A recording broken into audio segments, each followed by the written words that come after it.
হযরত আবু যর গিফারী রাদিয়াল্লাহু তাআলা আনহু বলেন, আমি মসজিদে নববীতে প্রবেশ করে দেখি রাসূল সাল্লাল্লাহু আলাইহি ওয়াসাল্লাম একাকী বসে রয়েছেন। তাই আমি ভাবলাম রাসূল সাল্লাল্লাহু আলাইহি ওয়াসাল্লাম ওহী বা কোনো প্রয়োজনের কারণেই হয়তোবা একা একা বসে রয়েছেন। ইতিমধ্যে হঠাৎ করে তিনি আমাকে ডেকে বললেন, হে আবু যর, কাছে এসো। আমি কাছে এগিয়ে এলাম এবং রাসূল সাল্লাল্লাহু আলাইহি ওয়াসাল্লামের সাথে একাকী অবস্থান করাকে অপূর্ব সুযোগ মনে করলাম। তাই আমি নবীজিকে জিজ্ঞেস করলাম, হে আল্লাহর রসুল, আপনি আমাদেরকে অজু করার হুকুম দিয়েছেন, কিন্তু অজুর হাকিকত কি? উত্তরে নবীজি বললেন, হে আবু যর, অজু ব্যতীত নামাজ হয় না। অজু পূর্ববর্তী গুনাহসমূহ মুছে ফেলে। আমি বললাম, হে আল্লাহর রসুল, আপনি আমাদেরকে নামাজের হুকুম দিয়েছেন, কিন্তু নামাজের হাকিকত কি? উত্তরে নবীজি বললেন, নামাজ সর্বশ্রেষ্ঠ ইবাদত। সুতরাং কেউ চাইলে বেশি বেশি নামাজ আদায় করতে পারবে, আর কেউ চাইলে কম আদায় করবে। আমি বললাম, হে আল্লাহর রসুল, আপনি আমাদেরকে যাকাত আদায়ের নির্দেশ দিয়েছেন, কিন্তু যাকাত আদায়ের হাকিকত কি? উত্তরে নবীজি বললেন, হে আবু যর, যার মাঝে আমানত নেই তার ঈমান নেই, আর যে যাকাত আদায় করে না তার নামাজ আদায় হয় না। আল্লাহ তাআলা ধনীদের উপর তাদের ধন সম্পদ থেকে এতটুকু পরিমাণ যাকাত প্রদান ফরজ করেছেন যা দ্বারা দরিদ্ররা অমুখাপেক্ষী হয়ে যাবে। আর আল্লাহ তাআলা ধনীদেরকে অবশ্যই যাকাত সম্পর্কে জিজ্ঞেস করবেন, আর এর কারণে তাদেরকে শাস্তিও প্রদান করবেন। হে আবু যর, তুমি জেনে রাখো, যাকাত প্রদানের কারণে ধন সম্পদ কখনোই কমে যায় না, আর যাকাত প্রদান না করার কারণেই জল স্থলে ধন সম্পদ ধ্বংস হয়ে যায়। প্রফুল্ল ও সন্তুষ্ট চিত্তে কেবল মুমিনরাই যাকাত প্রদান করে থাকে, আর মুশরিকরাই যাকাত প্রদানে বাধা দান করে। আমি বললাম, হে আল্লাহর রসুল, আপনি আমাদেরকে রোজা রাখার হুকুম দিয়েছেন, কিন্তু রোজার হাকিকত কি?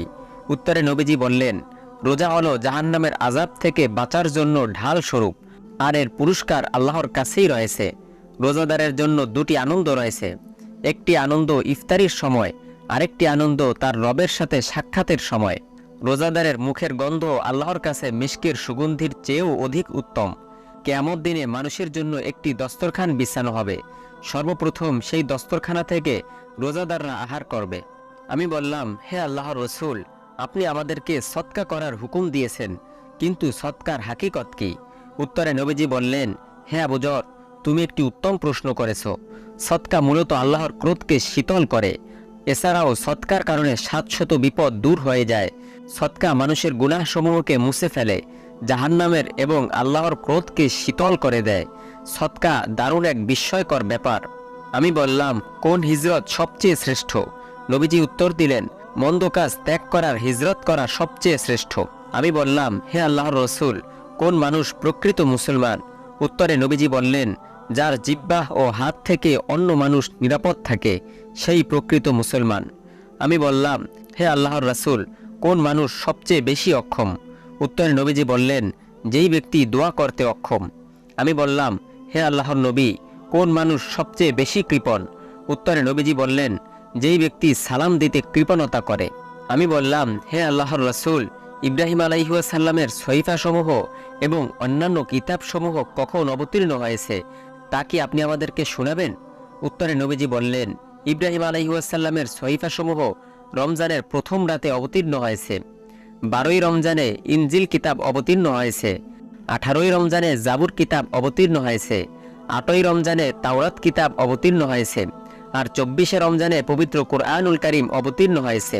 আমি বললাম, হে আল্লাহর রাসূল, কতজন নবী ছিলেন আর কতজন রাসূল ছিলেন? রাসূল সাল্লাল্লাহু আলাইহি ওয়াসাল্লাম বললেন, 1,24,000 নবী ছিলেন এবং 313 জন রাসূল ছিলেন। তাদের মধ্যে কেউ নবী ছিলেন, তবে রাসূল ছিলেন না। আবার কেউ কেউ নবী রাসূল উভয়টিই ছিলেন। আমি বললাম, হে আল্লাহর রাসূল, নবীগণের উপর কতগুলো কিতাব অবতীর্ণ হয়েছে? উত্তরে নবীজি বললেন, 104টি কিতাব। তার মধ্যে শীশ ইবনে আদম আলাইহিস সালামের উপর 50টি সহিফা, ইদ্রিস আলাইহিস সালামের উপর 30টি সহিফা, ইব্রাহিম আলাইহিস সালামের উপর 10টি সহিফা, মুসা আলাইহিস সালামের উপর তাওরাত কিতাব অবতীর্ণ হওয়ার পূর্বে 10টি সহিফা। এছাড়া প্রধান 4টি কিতাব তাওরাত, জবুর, ইনজিল ও পবিত্র কুরআনুল কারীম। আমি বললাম, হে আল্লাহর রাসূল, প্রথম নবী কে ছিলেন? উত্তরে নবীজি বললেন, হযরত আদম আলাইহিস সালাম। এই কথা শেষে হযরত আবু যর গিফারী রাদিয়াল্লাহু তাআলা আনহু বললেন, হে আল্লাহর রাসূল, আমাকে কিছু ওসিয়ত করুন। নবীজি বললেন, হে আবু যর, তুমি তাকওয়া অর্জন করো, কারণ তা সকল ইবাদতের মূল। আমি বললাম, হে আল্লাহর রসুল, আমাকে আরও কিছু ওসিয়ত করুন। নবীজি বললেন, আল্লাহর জিকির করো এবং কোরআন তেলাওয়াত করো, কারণ তা তোমার জন্য আকাশে নূর এবং পৃথিবীতে সম্মান ও খ্যাতি। কল্যাণের কথা ব্যতীত চুপ থাকবে, কারণ তা তোমার থেকে শয়তানকে তাড়াবে এবং ধর্মীয় কাজে তোমাকে সহায়তা করবে। সাবধান, অতিরিক্ত হাসাহাসি করবে না, কারণ তা হৃদয়কে নির্জীব করে ফেলে এবং চেহারাকে নূরহীন করে ফেলে। এই আলোচনার পরে লোকজনের সমাগম শুরু হতে লাগলো। তখন নবীজি সাহাবায়ে কেরামদেরকে লক্ষ্য করে বললেন, আমি কি তোমাদের মাঝে সবচেয়ে বেশি কৃপণ ব্যক্তির কথা বলে দেব? সাহাবায়ে কেরাম বললেন, হ্যাঁ ইয়া রাসূলুল্লাহ, বলে দিন। তখন নবীজি বললেন, যার কাছে আমার আলোচনা করা হলো অথচ সে আমার উপর দরুদ পাঠ করল না, সে পৃথিবীর সবচেয়ে বেশি কৃপণ ব্যক্তি। প্রিয় সুধী, আল্লাহ তাআলা আমাদের সকলকে নবীজির এই গুরুত্বপূর্ণ উপদেশগুলো মেনে চলার তৌফিক দান করুন। আজ এ পর্যন্তই। আমাদের চ্যানেলে নতুন হয়ে থাকলে সাবস্ক্রাইব করার অনুরোধ রইল।